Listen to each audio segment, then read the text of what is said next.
آخری صفت ایمان والوں کی 12ویں صفت، اور ساتھ ہی جنت کی خوشخبری بھی ہے ان کے لیے. والذین یقولون ربنا هب لنا من ازواجنا وذریاتنا قرۃ اعین واجعلنا للمتقین اماما. ایمان والے وہ ہیں جو اللہ کے حضور دعا کرتے ہیں، اے اللہ ہماری بیویوں اور ہماری اولاد میں ہماری آنکھوں کی ٹھنڈک بنا دے، یعنی ہماری آنکھیں ٹھنڈی ہی ہوں جب وہ نیک اعمال کریں. وجعلنا للمتقین اماما، اور ہمیں پرہیزگاروں کا امام بنانا. یہ امام مسجد والا امام نہیں ہے، اس سے مراد ہے ہم فور فادرز، آباء و اجداد بنے ان لوگوں کے جو نیک ہوں، یعنی ہماری نسلیں نیک ہوں، ہم ان کے امام ہوں. یہ دعا کرتے ہیں. یہ دعا بھی یاد کریں، بخاری اور مسلم کی متفق علیہ حدیث ہے. جب تشہد میں درود پڑھ چکو اس کے بعد جو چاہو اپنے رب سے مانگو. عربی کے اندر کوئی بھی دعا ہو، سنت سے ثابت ہو یا نہ ہو، الفاظ درست ہوں، وہ مانگی جا سکتی ہے. آپ صلی اللہ علیہ وسلم نے اس کی اجازت دی ہے.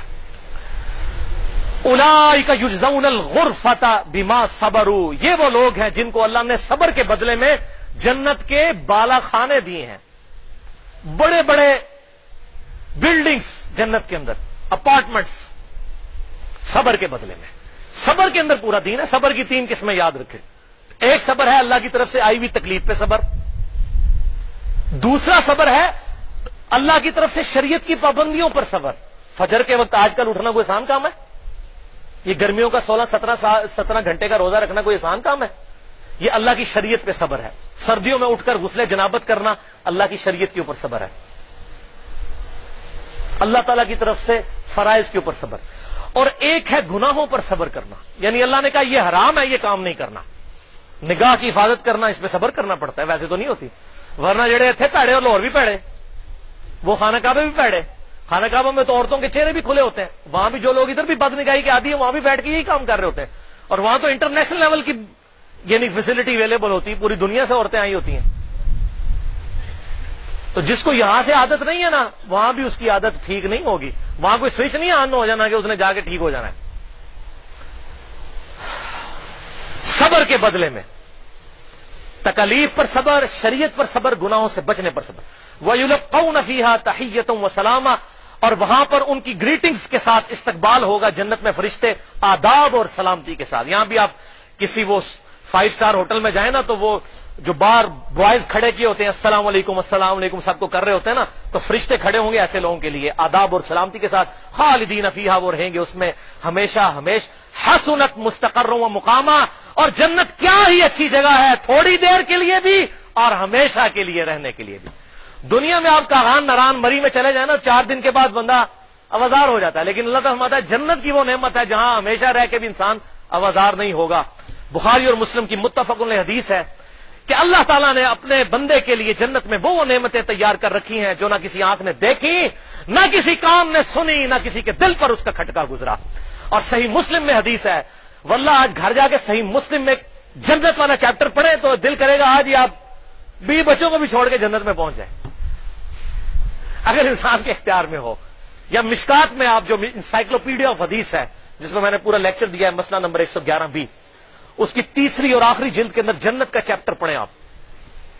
صحیح مسلم کی حدیث کہ آپ صلی اللہ علیہ وسلم نے فرمایا جب جنتی جنت میں داخل ہوں گے اللہ کی طرف سے ندا کی جائے گی 4 چیزوں کے بارے میں. نمبر 1، اے جنتیوں مبارک ہو، آج کے بعد تم کبھی بیمار نہیں ہوگے، ہمیشہ صحت مند رہو گے.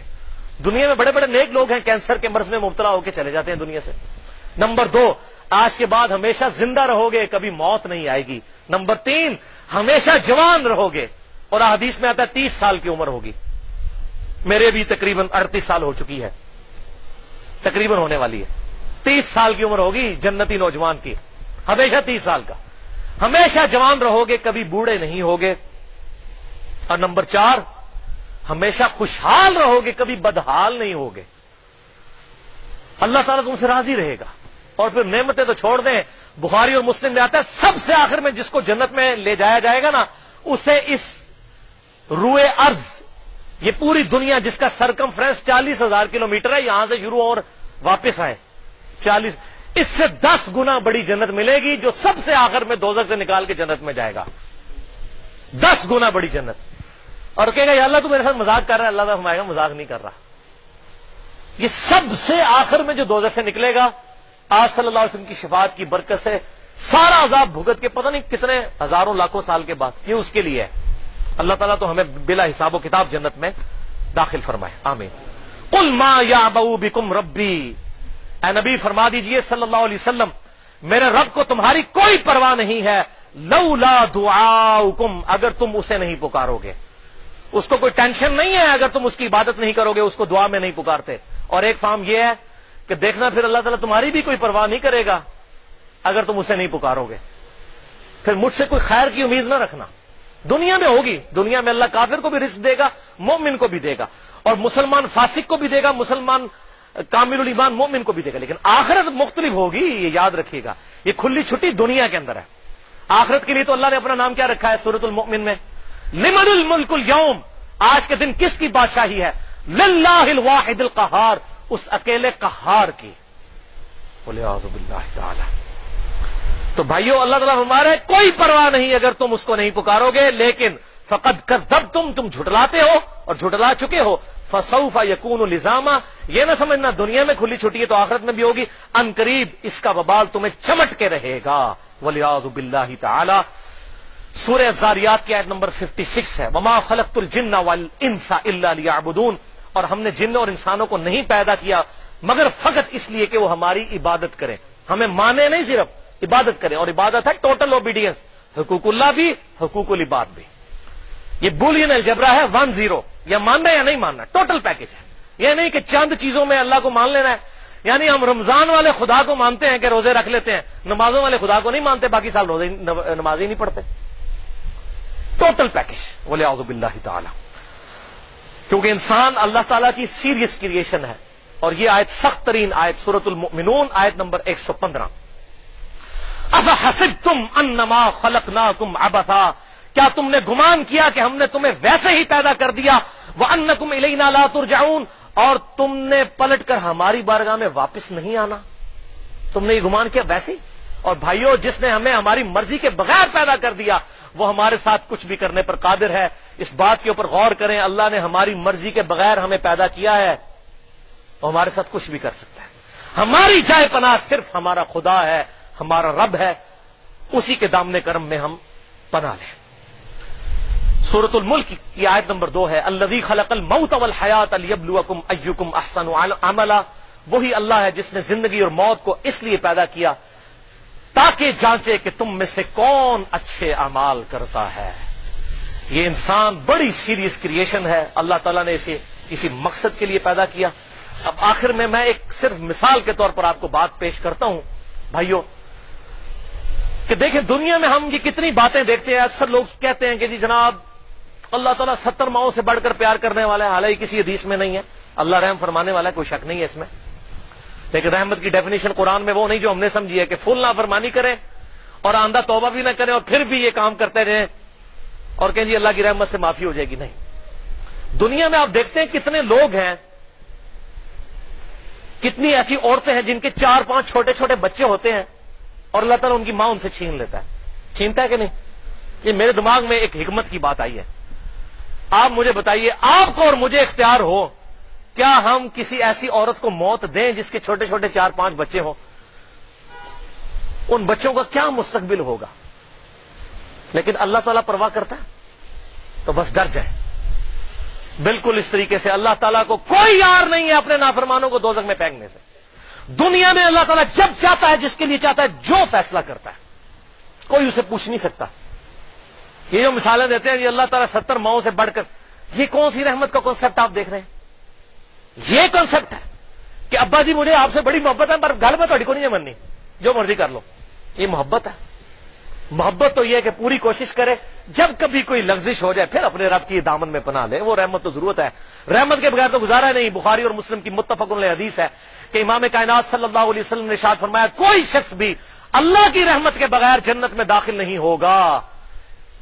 ایک صحابی نے بڑی جرأت کر کے عرض کیا، اللہ کے محبوب کیا آپ بھی؟